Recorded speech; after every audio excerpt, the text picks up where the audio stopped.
biterken hepinizi Allah'ın selamı, rahmeti ve bereketiyle selamlıyorum. Esselamu Aleyküm ve Rahmetullahi ve Berekatuhu. Bu akşam 19 Aralık 2012'de resmen kurulan Hür Dava Partimizin 1. kuruluş yıl dönümünü idrak etmek üzere burada toplanmış bulunuyoruz. Bu vesileyle partimizin hepinize ve hepimize hayırlar getirmesini Cenab-ı Allah'tan niyaz ediyorum. Kuşkusuz her siyasi bir parti bir ihtiyaca binaen ve görülen lüzum üzerine kurulur. Bizler de Hür Dava Partisi olarak ahsen-i takvim olarak yaratılan insanın fıtratına dışarıdan yapılan müdahaleler sonucu bozulan bu fıtratı yeniden yapılandırma, değerlerinden, inancından, örf ve adetlerinden uzaklaşan toplumumuzu bu değerleriyle yeniden buluşturmayı hedef edinerek yola çıktık.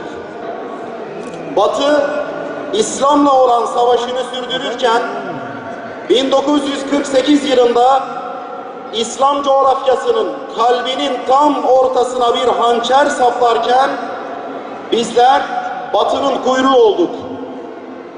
Batı'yla işbirliği halindeki toplum mühendisleri dinine ve diyanetine sıkı sıkıya bağlı olan halkımızı uyandırmamak için halkımızı ve özellikle de gençlerimizi adına modernizm adı verilen havuza attı ve onu yakmak, kaynatmak, yok etmek için havuzun suyunu yavaş yavaş ısıtmaya başladı.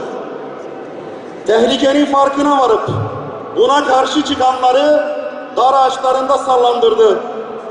60 ihtilali, 71 muhtırası ve 12 Eylül 1980 faşist darbesiyle de havuzdaki suyu biraz daha ısıttı. Nihayet 28 Şubat postmodern darbesi ve 2000'li yılların başındaki sürek avına dönüşen baskın ve zulümlerle suyu kaynama noktasına getirip İslami hamiyet ve hassasiyet sahiplerini tamamen yok etmek istedi.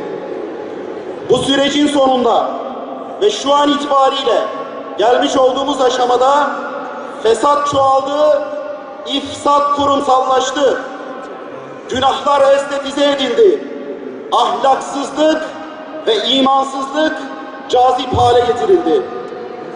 Kendi düşmanını dahi kendisine benzeterek etkisizleştiren modernizm ve liberal kapitalizmle Müslüman toplum seküler hale getirilerek evcilleştirildi, ehlileştirildi. Bu amansız cereyana karşı malını ve canını Allah'a satarak ahde vefasını ispatlamış Rabbanilerden oluşan bir müdahale gerekiyordu.